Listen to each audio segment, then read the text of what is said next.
Hi friends, आज शुरू करते हैं आई हेट यू रीमेक का पार्ट 14। पिछले पार्ट में हमने सुना था जान अपने और ईबो के पेरेंट्स को सारी बातें कह देता है कि उसकी बेबी जिंदा है, वो जो मशीन में है, मगर वो ये नहीं कहता कि ये सब ईबो की गलती थी। शायद जान के मदर को तो लगा था कि जान को छुपा रहा है, मगर वो उन दोनों की बॉन्डिंग देखकर वो भी कुछ भी नहीं कहता। अब आगे की स्टोरी इस तरह कुछ महीने बीत जाते हैं। अब जान और ईबो की बेबी वांगशियन का जन्म हो चुका था। अब वो 2 महीने का था। ईबो और जान की बॉन्डिंग दिन में दिन बढ़ता ही जाता है। वो दोनों अब क्वालिटी टाइम स्पेंड करते हैं। अब जान अपना बदला भी ले लेता है। मैं के अंकल को वो पर्सनली मार डालता है। वो बहुत ज़्यादा मर्डर और फ्रॉड भी किया हुआ था। ये जान के लिए कोई बड़ी बात नहीं था और मैं को तो वो कहीं गायब ही कर देता है। वो इस बारे में ईबो को कुछ भी नहीं कहता। ईबो भी अब मैंग के बारे में कुछ सुनना भी नहीं चाहता जब वो उसके सामने उसका इतना ज़्यादा ब्यूटीफुल वाइफ हो। जान अपने बेबी को पूरी तरह ड्रेसअप करते हुए कहता है, आज मेरा बेबी पूरी तरह गुड बॉय है। उसने आज मम्मी को कोई डिस्टर्ब भी नहीं किया, मेरा प्यारा सा बेबी। ये कहकर वो अपने बेबी को प्यार करने लगता है। कुछ ही समय बाद वांगशन होने लगता है। अब वो बहुत ज़्यादा रेस्ट ले लिया था। अब वो सोना चाहता था, इसीलिए जान उसके गोदी में लेकर उसे सुला देता है और उसकी फ़ोटो क्लिक करके ईपो के पास भेज देता है। ईपो जो एक हफ्ते से बिजनेस ट्रिप के लिए गया हुआ था। ईपो उस बेबी की पिक्चर देखकर वो दोनों कुछ देर बातें करने लगते हैं। इन कुछ महीनों में ईपो ने अपना प्यार जान को हमेशा शो करता था। वो हमेशा जान के साथ पॉपर से बातें करता था। जान हंसने के लिए अपने आप को रोक भी नहीं पाता था। वो ईपो की ऐसी बातें सुनकर वो बहुत ज़्यादा खुश था। फाइनली जान उन दोनों के रिलेशनशिप को आगे बढ़ाने के लिए वो चांद ही दे देता है। वो दोनों बातें करने के बाद जान अपने बेबी के पास ही सो जाता है। उसी समय ईबो के मदर आकर बेबी को अपने गोद में लेकर उसे खिलाने लगता है। जान तो गहरी नींद में था। कुछ देर बाद जैसे ही नींद टूटता है वो अपनी बेबी को अपने पास देखता है। जब उसके पास नहीं होता तो वो थोड़ा सा घबरा जाता है, मगर जैसे ही वांगशियन को ईबो के मदर के गोद में देखता है तो उसके फेस में एक बड़ी सी स्माइल आ जाता है। आंटी, आप यहाँ पर? आपने मुझे बताया नहीं था कि आप आज आने वाले थे। ये पहली बार था कि ईबो के मदर उनके नए घर में आए थे। वांगशियन के बाद वो लोग उनके बड़े घर में नए घर में शिफ्ट हो गए थे। वो घर बहुत बड़ा था और यहाँ की सिक्योरिटी भी बहुत ज़्यादा टाइट था। जान तो इस घर में बहुत ज़्यादा खुश था। ईबो की मदर कहते हैं, मैं अपने ग्रैंडसन से मिलने आया हूँ। तुम बहुत ज़्यादा टायर्ड थे, इसलिए मैं तुम्हें डिस्टर्ब नहीं किया। और वैसे भी मैं यहाँ पर कुछ दिन रहने वाला हूँ अपने ग्रैंडसन के पास। तुम चाहो थोड़ा सा रेस्ट ले लो। और फिर मैं तुम्हारी कोई आंटी नहीं हूँ, मैं तुम्हारी मदर हूँ, इसलिए अगली बार से मुझे मामा कहकर बुलाना। जान बड़ी सी स्माइल देते हुए वो नोट करता है।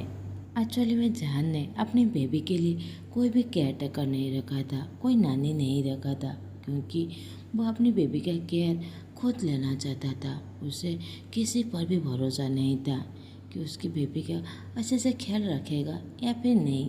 वो कुछ महीने के लिए अपने गवर्नमेंट जॉब से लीव लिया था, बस अपनी बेबी के लिए। उसने तो पूरी तरह डिसाइड कर लिया था कि वो फुल टाइम अपने बेबी का ही ख्याल रखेगा। जैसे ही वो बड़ा हो जाएगा फिर से वो ज्वाइन कर लेगा। जान बड़ी से स्माइल देते हुए कहता है, थैंक यू मम, मगर आप इतना तो वरीड मत होइए, मैं बेबी का अच्छे से केयर कर लूँगा। मैं अभी बहुत ज़्यादा यंग और एनर्जेटिक हूँ। ईबो की मदर बड़ी से स्माइल दे देते हैं। वैसे भी तुम्हारा हस्बैंड कहाँ है? जब से वो बिजनेस ट्रिप पर गया है एक बार भी बात नहीं किया है। जान तो पूरी तरह सरप्राइज हो जाता है। ईपो तो हर दिन 2 घंटे तक जान से बातें करता है। वो एक बार भी अपने पेरेंट्स से बात नहीं की, मगर इस बारे में वो ईपो के मदर को कुछ कह भी नहीं पा रहा था। वो बातों को संभालते हुए कहता है, ईपो वहाँ पर बहुत ज़्यादा बिजी है, उसने कहा था वो 6 हफ्ते बाद ही बिजनेस ट्रिप पर आएगा। अभी वो 3 हफ्ते बीत चुके हैं और 3 हफ्ते बाद वो आ जाएगा। वो जल्दी ही काम ख़त्म करके वापस आ जाएगा। और मन में कहता है मुझे इस बारे में ईबो को कहना ही पड़ेगा।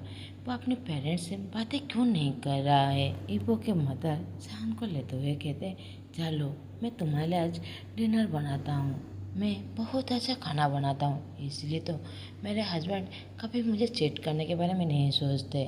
जान अपने मदर बात सुनकर हंसने लगता है। जहान भी अपने नए घर में कोई भी सेफ नहीं रखा हुआ है, बस एक मेड आकर घर को क्लीन करके चला जाता है। जहान भी अच्छा खाना बनाता है जिससे ईबो बहुत ज़्यादा खुश था।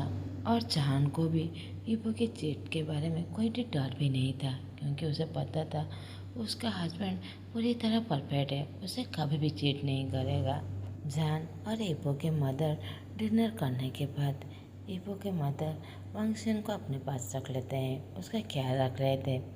जहान अब फ्री टाइम में था, वो ईबो से बातें करने लगता है। उसे पता था ईबो इसी वक्त ही फ्री होता है। वो दोनों बातें करने लगते हैं। ईबो जहान के सामने पॉपट से बातें करने लगता है, जिससे जहान थोड़ा सा हिट हो जाता है।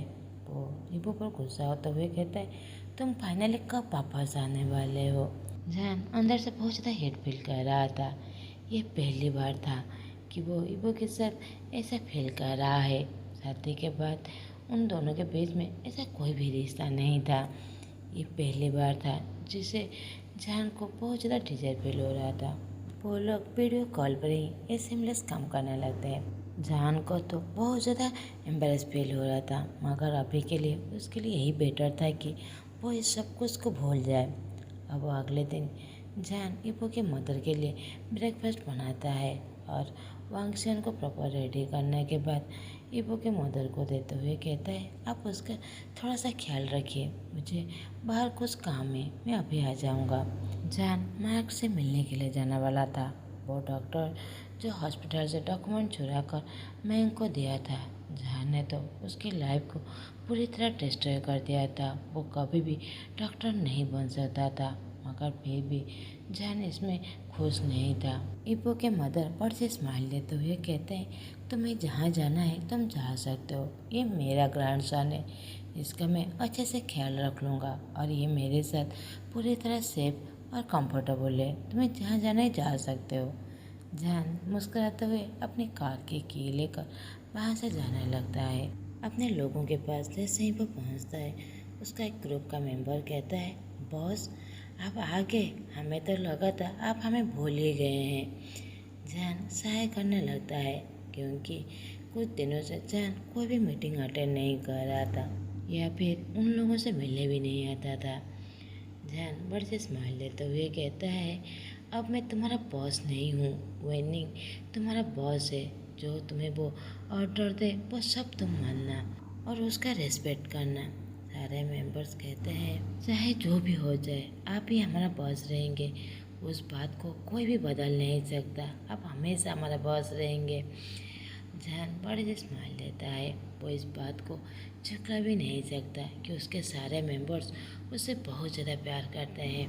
जहान बड़े से स्माइल देते हुए उन लोगों को समझाते हुए कहता है ठीक है तुम लोग जो करना चाहो वो कर सकते हो, मगर तुम्हारी पहली प्रायोरिटी सेफ्टी और यूनिटी होना चाहिए। तुम जहाँ पर भी अकेले काम करने के लिए जाओ, मगर साथ में हेल्प के लिए ज़रूर किसी को लेके जाना। हम लोग ह्यूमन है, इसीलिए हमें सेफ्टी रहना बहुत ज़्यादा ज़रूरी है और यूनिटी भी रहना बहुत ज़्यादा ज़रूरी है।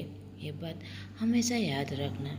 मुझे पता है हमारा काम बहुत ज़्यादा रिस्क वाला काम है, इसका मतलब ये नहीं है कि हमें अपनी सेफ्टी का भी ख्याल नहीं रखना चाहिए, इसीलिए तुम लोग इसका ख्याल सबसे पहले रखना।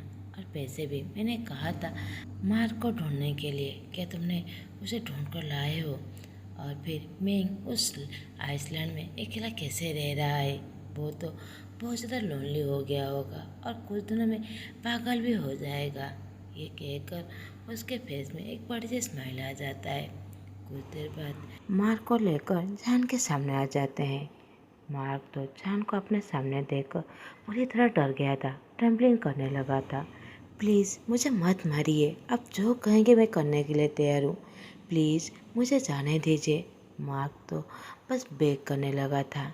जान जो अपने सीट पर बैठकर चकल करते हुए मन में कहता है, ये कितना ज़्यादा स्टूपिड है, मैं तुम्हें नहीं मारने वाला, और तुम्हारे जैसे हैंडसम गर्ल को तो बिल्कुल भी नहीं। मैं कुछ महीनों से बहुत ज़्यादा लोनली फील कर रहा है, तुम उसका बेस्ट फ्रेंड हो तो उसे कंपनी देना चाहिए, नहीं तो वो मर जाएगा। तुम दोनों हमेशा साथ रह सकते हो। मार्क को जैसे पता चलता है कि जान उसे छोड़ देगा, वो थोड़ा सा रिलीफ फील करता है। थैंक यू सो मच, मैं आपके लिए बहुत ज़्यादा ग्रेटफुल हूँ। जान कहता है ठीक है, और अपने लोगों की तरफ देखते हुए कहता है, उसे ले जाओ, जहाँ पर महंगे वहीं पर ही छोड़ देना। और मार्क की तरफ देखते हुए कहता है, तुम वहीं पर पूरी तरह सेफ्टी हो, मगर वो प्लेस थोड़ा सा डेंजरस है, मगर स्मार्ट बनने की कोशिश मत करना, नहीं तो तुम मरे जाओगे। अगर तुम्हें लग रहा है मैं बस बकबक कर रहा हूँ, तो फिर तुम ट्राई कर सकते हो। तुम्हारे दोस्त मेंग ने भी ट्राई किया था, इसीलिए उसने अपना एक हाथ खो बैठा है, क्योंकि उसे लगा था मैं बस जोक कर रहा हूँ। जान अपने लोगों को ऑर्डर देकर वहाँ से चला जाता है।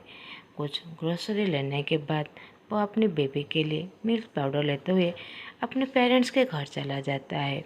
अपने पेरेंट्स के साथ थोड़ा सा टाइम स्पेंड करने के बाद जैसे ही अपने घर वापस आता है, उसके मदर इन लॉ और वांगसेन पीसफुली सोए हुए थे। वांगसेन को जैसे ही एहसास होता है, वह अपनी आंखें खोलकर जान की तरफ देखने लगता है, तो जान उसे अपने गोद में लेते हुए कहता है, मेरा गुड बॉय, तुम्हें एहसास हो गया ना, मामा वापस आ गए, मेरा स्वीट हार्ट, चलो मामा तुम्हारा डायपर चेंज कर देंगे। वांगसन भी जैसे सब कुछ सुंदर समझ रहा है, वो गिगल करने लगता है। दूसरी तरफ पीपू, वो जान को सरप्राइज देना चाहता था, इसीलिए जल्दी काम ख़त्म करने के बाद वो रात को ही घर वापस आने के लिए डिसाइड करता है। वो सोचता है कि वो जान को सरप्राइज देगा, और वो बहुत ज़्यादा क्यूरियस था कि जान उसे सडन देखकर वो क्या रिएक्ट करेगा। वो तो उसके लिए बहुत ज़्यादा प्राइसलेस था।